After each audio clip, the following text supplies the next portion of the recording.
मंच पर उपस्थित हमारे मिनिस्टर ऑफ स्टेट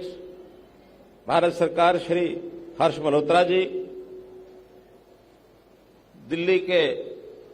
हमारे lieutenant governor Shri Vinay Kumar Saxena ji, director projects NCRTC Shri Paramjit Singh जी,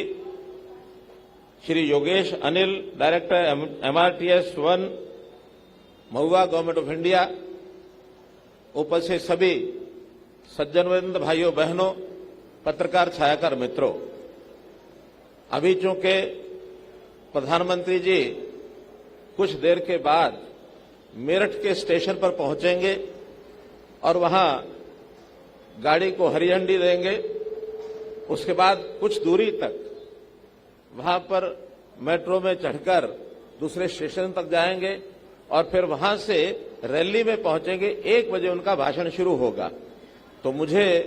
ऐसा बताया गया है कि जब तक उनका भाषण शुरू नहीं होता तब तक विजुअल उनके चलेंगे और जब वो हरी झंडी दिखाएंगे उस समय हम उनका अभिवादन करेंगे और तब तक अपनी बातचीत को जारी रखेंगे। मित्रों, भाइयों बहनों, आज देश की सुपरफास्ट मेट्रो ट्रेन का एक बहुत बड़ा काम, एक बहुत बड़ा हिस्सा आज दिल्ली मेरठ का ये जो RRTS rapid rail transport service ये पूरा होने जा रहा है।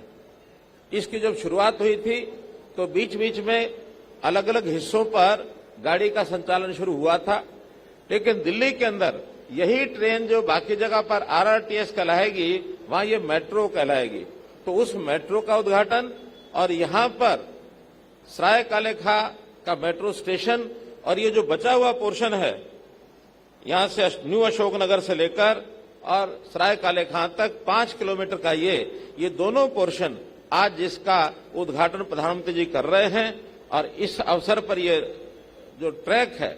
दिल्ली से मेरठ का ये पूरा होगा। दिल्ली मेरठ के ट्रैक के बारे में मल्होत्रा जी ने हमको बताया है कि जो समय बाय रोड 2 घंटे 2.5 घंटे बल्कि कभी कभी तो जाम में 3-3 घंटे मेरठ पहुंचते थे, आज वो 50 मिनट के अंदर और सराय काले खां से मेरठ हम पहुंचने वाले हैं। अपने आप में बहुत बड़ी उपलब्धि दिल्ली वालों के लिए खासकर आज ये होने जा रही है। न केवल दिल्ली मेरठ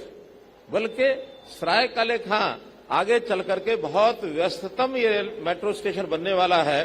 क्योंकि ये आरआरटीएस जो तेज गति का एक प्रकार से मेट्रो का दूसरा स्वरूप है, तेज गति से चलने वाला सुपरफास्ट ट्रेन का, यहां से 2 ट्रेन और 2 रूट चलने वाले हैं जिनकी कैबिनेट की अप्रूवल बहुत जल्दी होने वाली है और वो शुरू होंगे आने वाले 2 वर्ष के अंदर अंदर, वो भी सब शुरू होंगे। उसकी भी जानकारी आपको देना चाहूंगा कि सराय काले खां से एक रूट है करनाल का। करनाल यहां से 125-130 किलोमीटर बैठता है और 125-30 किलोमीटर भी 1-1.25 घंटे में करनाल पहुंचने का रास्ता अपना बन जाएगा। इसी प्रकार एक तीसरा जो रूट बनेगा वो सराय काले खां से हरियाणा का बावल आखिरी स्टेशन और फिर राजस्थान का नीमराणा वहां तक ये और मेट्रो स्टेशन का यानी आरआरटीएस का ये हमारे सूद साहब भी मंत्री जी हरियाणा अपना दिल्ली सरकार पधारे हैं। आइए, आपका स्वागत है आशीष सूद जी,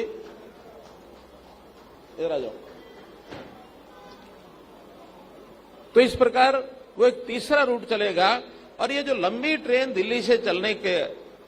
का जो अवसर है इसमें सबसे बड़ा लाभ हमको मिला है कि दिल्ली में जो ट्रैफिक की जाम मिलता था और बाहर जो प्रदेशों के लोग आने जाने वाले उनको भी कठिनाई होती है, हमको वहां जाने में कठिनाई होती है, क्योंकि दिल्ली धीरे धीरे देश का एक बहुत बड़ा ऐसा केंद्र बनने वाला है कि दुनिया में इसकी जो पहचान है पहले ही अच्छी पहचान है, लेकिन आगे चल करके इकोनॉमिक हब ये दिल्ली बन रहा है। दिल्ली में उद्योग, दिल्ली में हमारा अर्थ जगत का बड़ा संसार ये बहुत आगे तीव्र गति से बढ़ रहा है। आज जो मुंबई का हमारा जो एक बड़ा आर्थिक केंद्र माना जाता है, दिल्ली उससे बड़ा आर्थिक केंद्र बने, इस प्रकार की योजनाएं यहां बन रही हैं। उसमें सबसे बड़ा विषय जो हमारे जो महुआ डिपार्टमेंट के अंतर्गत ही आता है कि दिल्ली की अगली प्लानिंग योजनाएं, जिसमें खास करके दिल्ली का मास्टर प्लान ये बहुत जल्दी यहां का तैयार होने वाला है और जितना हमारा पॉपुलेशन है उसके लिए आवास व्यवस्थाएं वो मेट्रो के आसपास ये बने, उसके लिए टीओडी की व्यवस्था, इस पर भी यानी ट्रांजिट ओरिएंटेड डेवलपमेंट, मेट्रो के आसपास हमारे यानी मल्टी स्टोरी बिल्डिंग्स, 500 एफआर की बिल्डिंग्स, इस प्रकार की प्लानिंग लगभग पूरी हो चुकी है और उसको भी बहुत जल्दी घोषित करने वाले हैं, ताकि मेट्रो के इर्द गिर्द 500 मीटर में सब लोगों को रहने सहने की व्यवस्था मिले, हम लोगों को रोड के ट्रांसपोर्ट की आवश्यकता न के बराबर पड़े, इसलिए इस पर हम काम कर रहे हैं। मेट्रो के साथ जुड़ी ये व्यवस्था एक और, जिसको लास्ट माइल कनेक्टिविटी के नाम से, और ये हमने यानी हम जानते हैं कि स्टेशन से घर तक, स्टेशन से हमारे ऑफिस या बाजार में दुकान तक आने जाने का जो रोड का ट्रैफिक है, इसको कम करने के लिए लास्ट माइल कनेक्टिविटी भी मेट्रो अपने आयाम के अंतर्गत ला करके बड़ी योजना और बहुत जल्दी इसकी घोषणा करने वाली है। तो मित्रों, हम दिल्ली की आवास व्यवस्था, दिल्ली की ट्रांसपोर्ट व्यवस्था, इन दोनों को मिला करके देखते हैं कि दिल्ली के कंजेशन को कैसे हम और कम करें, इस ओर आगे बढ़ रहे हैं। तो इस अवसर पर जितनी चीजें आगे होने वाली हैं उनकी सबकी जानकारियां मैं आपको दे रहा हूं। उसके अंदर दिल्ली में जमीन की व्यवस्था, क्योंकि बहुत सीमित जमीन है, लोग उसका उपयोग ठीक से कर नहीं पा रहे हैं, तो एक लैंड पूलिंग की योजना पहले यहां बनाई गई थी, कुछ उसमें कमियां रही हैं, वो बहुत जल्दी लैंड पूलिंग की योजना भी हम लेकर के आने वाले हैं। दिल्ली के ट्रैफिक को हाईवेज के साथ जोड़ करके, जैसे हम देखते हैं हाईवेज, चाहे वो हमारा उत्तर प्रदेश की तरफ जाने वाले जितने हाईवेज हैं, जितने फ्लाईओवर्स हैं, दिल्ली के अंदर कितने फ्लाईओवर्स मैं पिछले 20 साल से देख रहा हूं, एक से एक बढ़कर के बने हैं। UER2 अभी जो एक नया 6 महीने पहले, 6 महीने के अंदर तैयार हुआ, जो हमारे बंधु उत्तर यानी भारत की तरफ, हमारे हिमाचल प्रदेश में, जम्मू कश्मीर जाने में अथवा पंजाब और हरियाणा की तरफ जाने में जो सुविधा UER2 की हुई है, यहां से एयरपोर्ट और उसके माध्यम से एक फास्ट इस प्रकार का रास्ता, गुरुग्राम के साथ द्वारका एक्सप्रेसवे जिस प्रकार का बना है, इसका दिल्ली को भी इसका बड़ा लाभ हुआ है। तो ऐसे सब तरफ हाईवे सब बन रहे हैं। दिल्ली के अंदर अनऑथोराइज कॉलोनीज, इनका भी जो प्रधानमंत्री जी ने आज से 5 साल पहले घोषणा की थी PM उदय के नाम से, उनको भी ऑथराइज करने का काम ये बड़ा प्रोसेस में चल रहा है, बहुत जल्दी इसकी भी घोषणा होने वाली है। तो ये सब जो चीजें दिल्ली की जो डिपार्टमेंट के नाते मैंने आपको बताया है, वो आवश्यक इसलिए है कि आवागमन, मेट्रो अपने आप में एक विषय है, लेकिन मेट्रो के साथ अन्य विषय भी दिल्ली के अगर सुगमता से नहीं इनको ठीक किया गया, तो दिल्ली का जो रहन सहन है उसको हम बहुत अच्छा सुगमतापूर्ण नहीं बना सकते। जहां तक TOD की विषय है, TOD के बारे में ये योजना में एक चीज और जोड़ी है कि मेट्रो के साथ टावर बनेंगे और टावर से सीधा मेट्रो का एलिवेटेड जो स्टेशन है उस तक का रास्ता सीधा जोड़ने का फिर प्रावधान हमने किया है, ताकि अपने टावर से नीचे जमीन पर आने के बजाय ऊपर से ऊपर स्टेशन पर चले जाए। जहां कहीं अंडरग्राउंड स्टेशन हैं, उन अंडरग्राउंड स्टेशन का रास्ता टावर के बेसमेंट में दे करके, ताकि सीधा लिफ्ट से हम ऊपर पहुंच जाए। एक ताजा एक जो जानकारी वो भी ये भी है कि एक योजना बन रही है कि जितने स्टेशन हैं, नए स्टेशन जो बन रहे हैं, उन नए स्टेशन के ऊपर जितना जहां तक स्टेशन है उसके ऊपर बिल्डिंग्स खड़ी की जाए, ताकि रेजिडेंशियल बिल्डिंग, कमर्शियल बिल्डिंग, इसका उपयोग करके हम जमीन का और अच्छा उपयोग कर सकें, ताकि स्टेशन से सीधा बिल्डिंग में लिफ्ट के द्वारा ऊपर और ऊपर से सीधा स्टेशन पर। तो एक बहुत मार्वलस दिल्ली का जो नक्शा हमारे सब लोगों ने मिलकर के, अधिकारियों ने बनाया है। देश के प्रधानमंत्री जी की जो एक प्रकार से नीति, जैसा नीति आयोग के माध्यम से वो सारी चीजें बन के आती हैं, तो उनका जो नैतिकता और नीति कि हम कैसे लोगों को ज्यादा सुविधा दे सकते हैं, दिल्ली की कंजेशन कैसे कम करें। NCR प्लानिंग बोर्ड इसमें काम कर रहा है कि दिल्ली के आसपास के इर्द गिर्द 8 जिले, जिसमें हरियाणा के जिले भी हैं, उत्तर प्रदेश के जिले भी हैं, 13 जिले हैं, 8 तो हरियाणा के ही हैं, उत्तर प्रदेश के हैं, फिर राजस्थान के हैं। ऐसे इन 13 जिलों पर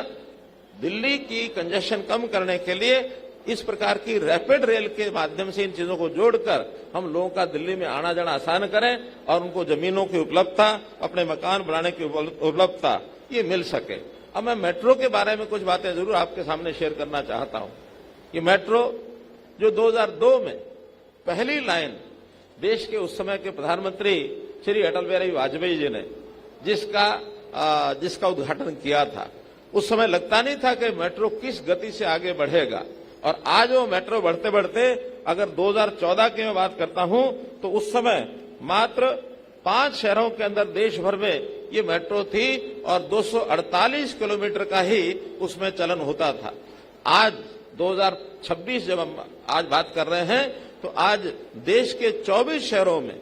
और ये मेट्रो चल रही है, और 248 की जगह आज एक और खुशी की बात है,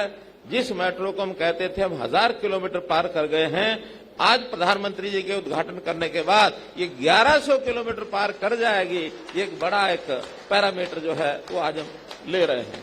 और इस 1100 के आगे ये भी बात बताना चाहूंगा कि मेट्रो जिस फास्ट यानी स्पीड से हम कर रहे हैं, इसमें आने वाले 2 वर्ष के अंदर दुनिया का, अभी तो हम तीसरे स्थान पर हैं, पहला चाइना है, दूसरा यूएसए है, तीसरा इंडिया है, लेकिन आने वाले 3 वर्ष के बाद यूएसए का जो कुल 1400 किलोमीटर का ट्रैक है उसको हम पार करके और नंबर 2 पर आ जाएंगे, चाइना में यूएसए को पार कर जाएंगे। ये हमारा 2 साल के आगे की योजना है। और वही आधार पर कह रहा हूं कि इस 1100 किलोमीटर के साथ आज 850 किलोमीटर पाइपलाइन में जो कंस्ट्रक्शन चल रही है, उस कंस्ट्रक्शन के पूरा होने में आने वाले 2 वर्ष में हम यूएसए को पार करेंगे। और जहां तक नया एक रिकॉर्ड और आज बना रहे हैं वो है कि हमारी डीएमआरसी की टोटल लेंथ है वो आज के समय 394 किलोमीटर है। इस उद्घाटन से पहले 394 किलोमीटर, और दुनिया का अब तक का जो देश जिसको एक लेंथ ऑफ ट्रैक माना जाए वो अभी न्यूयॉर्क है, और न्यूयॉर्क आज की डेट इस उद्घाटन से पहले 399 किलोमीटर है। और जैसे आज 26 किलोमीटर का ये ट्रैक और बढ़ जाएगा डीएमआरसी का, तो हम 420 किलोमीटर हो जाएंगे, उस न्यूयॉर्क की लंबाई को भी पार कर जाएंगे। जहां तक लेंथ ऑफ द ट्रैक, हम दुनिया का डीएमआरसी के नाते, केवल दिल्ली नहीं, डीएमआरसी जिसमें दिल्ली मेट्रो रेल कॉरपोरेशन जो आसपास के शहरों को भी जोड़ता है, वो दुनिया का सबसे बड़ा नेटवर्क ये आज होने वाला है। ये भी आपकी जानकारी के लिए मैं आपको बता रहा हूं। मित्रों, मेट्रो की जो मेट्रो में पैसेंजर चलते हैं, इसका भी एक आंकड़ा हमको ध्यान रखना चाहिए। 2014 में ये आंकड़ा देश भर का 28 लाख था, और आज 2026 में 1.25 करोड़ लोग डेली एक दिन में और ट्रांसपोर्ट करते हैं। 1.25 करोड़ लोग अपनी इस कनेक्टिविटी का लाभ उठाते हैं। तो इस नाते से अभी जो आगे चल करके हम और प्रधानमंत्री जी के इस नेतृत्व में उनकी जिस परिवर्तन और उनका जो विजन है, उस विजन के अंतर्गत हमारे जितने विकास के काम हैं, हम एक से एक बढ़ करके आगे बढ़ रहे हैं। दुनिया में आगे बढ़ने के लिए कई पैरामीटर्स हैं। हमारी आर्थिकी क्या है? हमारी आर्थिकी भी आज से 15 साल पहले, 20 साल पहले कह सकते हैं कि हम 5 फ्रेजाइल कंट्रीज यानी जो सबसे पिछड़े, सबसे गरीब देशों में माने जाते थे, आज इतने 10-12 वर्ष के बाद हम टॉप के 4 इनमें हम आ गए हैं, टॉप 4 कंट्रीज। और आने वाले कुछ समय के बाद हम दुनिया के 3 बड़े कंट्रीज में, हम जर्मनी को पीछे छोड़ देंगे जो आज नंबर 3 पर है, और हम नंबर 3 पर आ जाएंगे। तो ये देश की बढ़ती हुई अर्थव्यवस्था और देश का जो विकास है, उस नाते से इस पर हम काम कर रहे हैं। और उसमें ये सब चीजें काम आती हैं, चाहे हमारा इंफ्रास्ट्रक्चर है, रेलवेज हैं, ई बसेज हैं, हमारे रोड्स हैं, हमारे एयरवेज हैं। ये सब इंफ्रास्ट्रक्चर जितना ज्यादा बढ़ेगा उतना देश के अंदर विकास की जो गति बढ़ने वाली है, उद्योग बढ़ेगा, उतनी हमारी आर्थिकी तेज होगी। तो हम दुनिया के अंदर ऐसे स्थान पर पहुंचेंगे कि तीव्र गति से आगे बढ़ने वाला देश, अगर सबसे ज्यादा गति से बढ़ने वाला देश, तो भारतवर्ष माना जाएगा। मित्रों, एआई का जमाना आया है। अभी जो एआई का हमारा जो चल रहा है, क्या हमारा समिट चल रहा है, ये समिट आज खत्म हो गया, कल खत्म हुआ है। तो ये 4 दिन का जो समिट चला, इतना बड़ा समिट यूएसए ने तो किया है, बाकी दुनिया के कोई देश ने इतना बड़ा समिट नहीं किया है। और इस समिट के बाद देश में अब यह संभावना बनी है कि जो दुनिया के देश अपने किसी न किसी विशेष फैक्टर के नाते से आगे बढ़े, कोई ऑयल से आगे बढ़ा, कोई आईटी से आगे बढ़ा, कोई किसी और चीज से आगे बढ़ा, कोई अनाज से बढ़ा होगा, कोई खनिज से बढ़ा होगा, कोई कोयले से बढ़ा होगा, लेकिन देश में आशा व्यक्त की जा रही है कि भारतवर्ष का अब जो इंजन है, जो हमारे आगे बढ़ाने वाला कोई इंजन बनेगा तो एआई बनेगा। इस भारत के साइंटिस्ट को, इस भारत के नौजवान को, इस भारत के और जो हमारे स्टार्टअप्स हैं, उन्होंने ऐसे ऐसे एआई के कारनामे किए हैं कि एक से एक बढ़कर के दुनिया के लोग हैरान हैं। दुनिया के लोग सोचते हैं कि भारतवर्ष में इतना टैलेंट, जिस टैलेंट का आज तक हम उपयोग नहीं कर पाए, जो टैलेंट विदेशों में चला जाता था, वो भारतवर्ष अपने टैलेंट का उपयोग करेगा। और उस नाते से मैं जरूर आपको कहता हूं कि ये देश हमारा आगे लीडिंग जो हमारी फोर्स है वो एआई बनने वाली है और दुनिया का सर्वोत्तम देश ये भारतवर्ष बनेगा। इस प्रकार से आप लोगों को जानकारी मैं दे रहा हूं। जहां तक पावर का सेक्टर है, पावर सेक्टर में भी 2014 में हम 4.5% डेफिसिट में थे और उस डेफिसिट के कारण से हमको पावर कहीं ना कहीं से इंपोर्ट करनी पड़ती थी, या फिर हमारे यहाँ कट्स लगते थे, हमारे यहाँ ब्रेकडाउन होते थे और लोग आंदोलन करते थे, सड़कों पर गलियों पर आते थे, गांव में लोग मटके फोड़ते थे, वाहन रोकते थे। लेकिन आज इस 11 वर्ष में हम न केवल पावर सफिशिएंट कंट्री हैं बल्कि पावर सरप्लस कंट्री बन गए हैं। मित्रों, आज हम कुछ देशों को पावर देने लग गए हैं। आज हम नेपाल को एक्सपोर्ट करते हैं, आज हम भूटान को एक्सपोर्ट करते हैं, आज हम बांग्लादेश को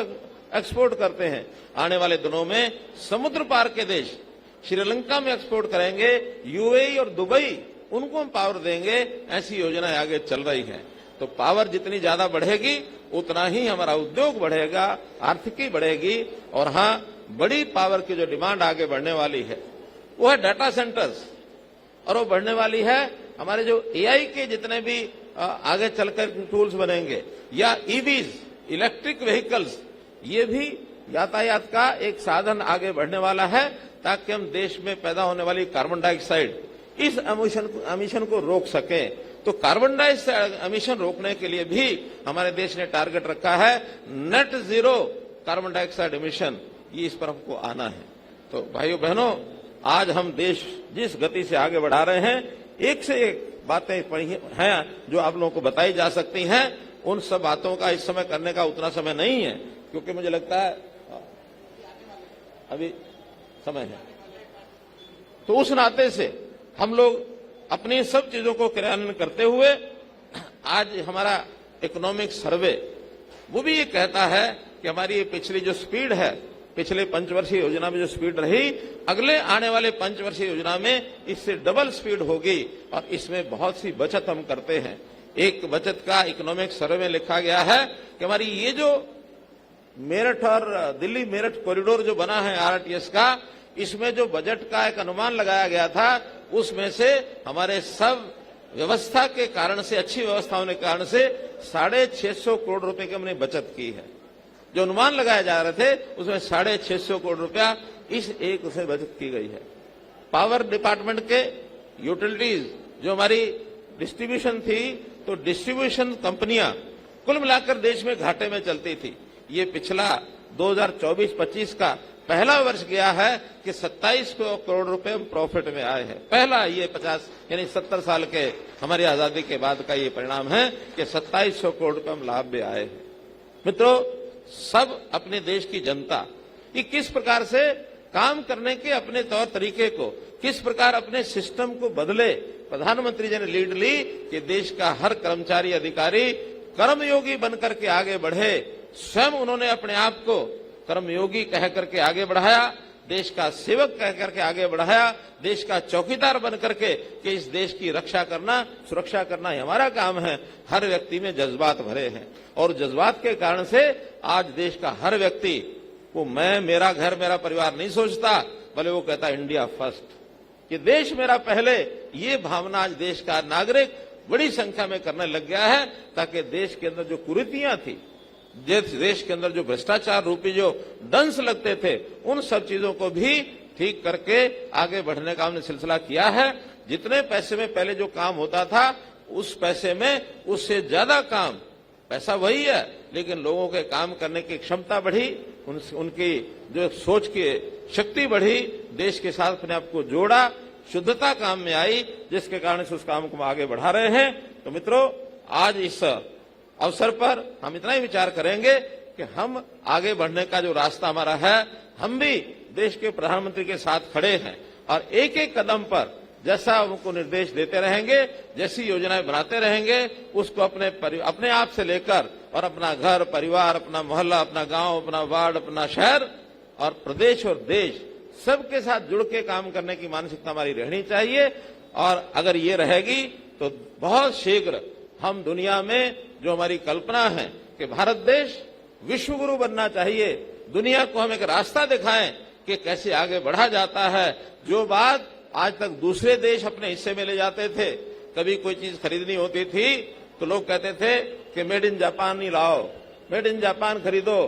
कुछ समय के बाद सोच बदली, मेड इन चाइना जो है वो चीज उपयोग करो। लेकिन आज मित्रों समय आ गया है कि जब दुनिया के लोग कहते हैं मेक इन इंडिया अगर चीज है उसका हम उपयोग करेंगे, मेक इन इंडिया का इतना बड़ा प्रभाव बनने वाला है। हम सब लोग इस यात्रा में प्रधानमंत्री जी के साथ चलें। आज के इस अवसर पर मैं आप सबको बहुत बहुत बधाई देता हूं, देश के प्रधानमंत्री जी का धन्यवाद करता हूं कि उन्होंने इतने कम समय में मेट्रो के इस आयाम को इतना आगे बढ़ाने में एक योजना बनाई। हम इसी प्रकार से और आगे बढ़ते रहें। बहुत बहुत धन्यवाद, बहुत बहुत आभार।